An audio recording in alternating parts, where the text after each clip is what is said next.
monsieur, bonjour et bienvenue dans ce journal des régions. Direction l'Assemblée nationale où, à la demande de la majorité des députés, une session extraordinaire s'ouvre à partir de demain jeudi et cela pour 15 jours. À l'ordre du jour, 6 dossiers dont la loi sur le barreau béninois. Le secrétaire général administratif revient ici sur les principaux dossiers qui feront l'objet de cette session. Le premier point relatif à la mise en conformité du statut général des agents permanents de l'État, mise en conformité suite à une décision de la Cour constitutionnelle qui a déclaré certaines dispositions non conformes à la Constitution, après le vote qui a eu lieu en 2015. Le second point est l'inscription de l'accord de financement signé à Rome le 1er février 2015 avec le FIDA dans le cadre du financement et d'appui au développement du maraîchage en République du Bénin. Le troisième point est un atelier d'appropriation sur la réforme du barreau en République du Bénin. Je voudrais rappeler que sur ce point, il y a eu un projet de loi qui était en discussion à l'Assemblée nationale. Les travaux étaient bien avancés, mais à un moment donné, les députés se sont rendus compte qu'il y avait certains points qui posaient des difficultés et ils ont décidé qu'il faut nécessairement aller en atelier, bien s'imprégner du contenu, des tenants et aboutissants de cette loi-là avant de venir poursuivre et achever les travaux. Le quatrième point, le président de l'Assemblée nationale a insisté pour que la représentation nationale puisse être imprégnée des conclusions de la COP21 sur les changements climatiques. Le cinquième point, ça c'est un dossier interne. L'Assemblée nationale souhaiterait faire le bilan de la diplomatie parlementaire. Donc il y aura des journées sur la diplomatie parlementaire, faire le bilan de tout ce qui a été fait depuis le début de la 7e législature, tirer les leçons et peut-être faire des recommandations pour améliorer l'image de l'Assemblée nationale à l'extérieur et pourquoi pas appuyer le gouvernement en matière de diplomatie avec les autres États. Le dernier point, c'est le sixième d'ailleurs, c'est la désignation des représentants de l'Assemblée nationale à la commission de la LEPI, ce qu'on appelle COS-LEPI. Et par rapport au dossier brûlant sur l'endettement, les députés estiment que la question de l'énergie est préoccupante. L'endettement du Bénin ne saurait être une raison pour ne pas s'y pencher. Pour certains, c'est un passage obligé pour le développement du Bénin. Écoutons quelques représentants du peuple à ce sujet. Le ministre des Finances, tout dernièrement, quand il a été questionné sur le problème de l'endettement, il a dit des choses vraiment ahurissantes, comme quoi en 3 mois, on a pu mettre le pays dans un endettement de 1200 milliards avec un taux de 8% de choses. C'est pas raisonnable. Et là, nous risquons de mettre le pays en faillite. Et bon, c'est des gens qui étaient arrivés avec une capacité de remettre le peuple dans le droit chemin. Ce qui est fait, il y a eu des annulations que j'ai approuvées. Pour moi, un pays qui n'est pas endetté, ce n'est pas un pays qui est sur la voie de développement. On n'a pas les ressources nécessaires pour autofinancer nous-mêmes notre développement. Ce qui est grave, c'est de nous endetter à ne pas pouvoir, pour moi, à ne pas pouvoir nous rembourser nos dettes et tomber en faillite. Mais s'endetter, c'est normal, c'est tout à fait normal. C'est en s'endettant que nous allons travailler à effectivement mobiliser les ressources nécessaires pour rembourser nos frais. Si tu le fais t'endetter, tu vas avoir ici, avec peut-être de ça. On n'a pas de route, on ne va pas attendre. On ne va pas encore attendre 30 ans, 50 ans pour avoir nous-mêmes les sous avant de construire ces routes-là. Pour qui on les aura construites? Il fallait revoir le budget initial et l'adapter aux exigences de nouveau président de la République. Il y a eu des ajustements liés aux ressources, aux recettes, et il y a eu des ajustements liés aussi surtout aux dépenses. Vous savez qu'il y a eu un certain nombre de suppressions d'institutions. Il y a eu des redressements au niveau de l'administration étatique. Tout cela a engendré des recettes, des reliquats de ressources au niveau de l'État qui ont été redéployés sur des options que le nouveau président a retenues.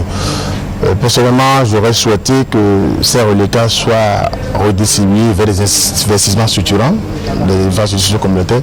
Mais malheureusement, c'est encore des dépenses ordinaires qui ont consommé la plupart des bénéfices obtenus. Je reste persuadé que c'est le budget de 2017 qui donnera véritablement le vrai visage de la réforme au niveau de notre pays. Eh bien, nous restons toujours avec les députés qui se prononcent à présent sur l'importance de la Chambre d'agriculture. Ce sont des propos recueillis lors de la clôture de la première session ordinaire.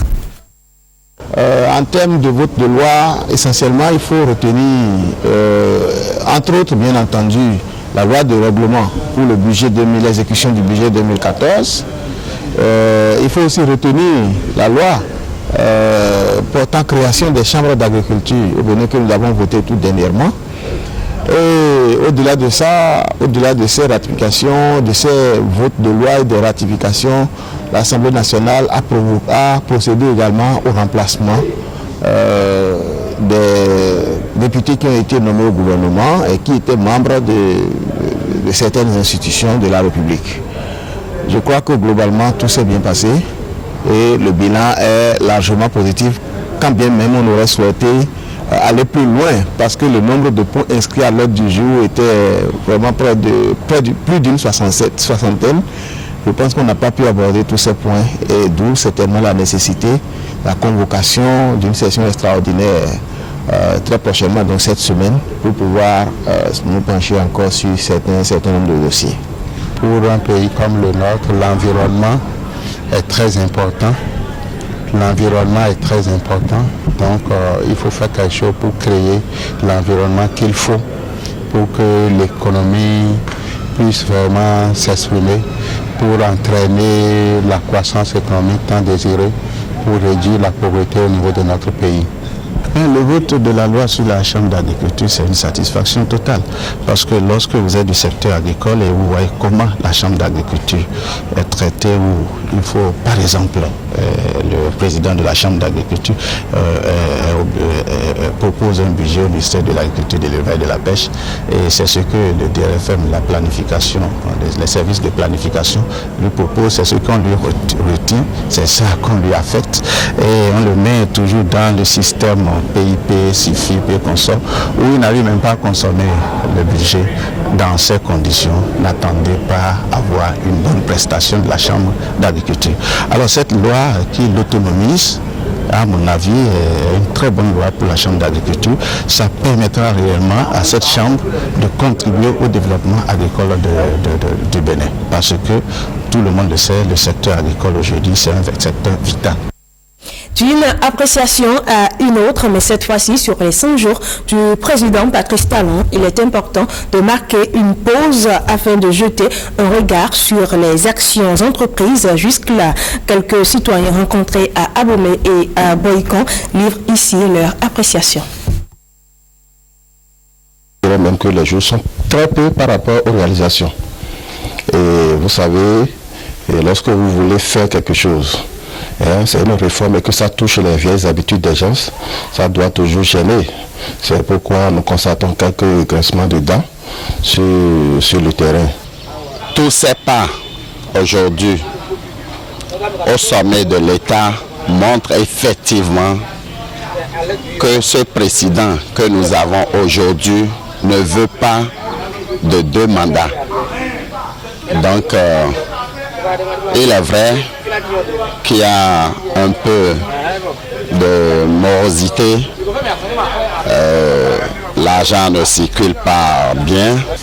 Il a réussi à faire le découpage des 12 départements, ce que les autres gouvernants n'ont pas pu le faire avant de partir. Il a réussi aussi à réhabiliter la filière coton. Et puis, il y a d'autres choses qu'il a fait dans le pays qui n'est pas mal. Moi, je lève la voix pour dire 100 jours, c'est ça. 100 jours, c'est bien fait.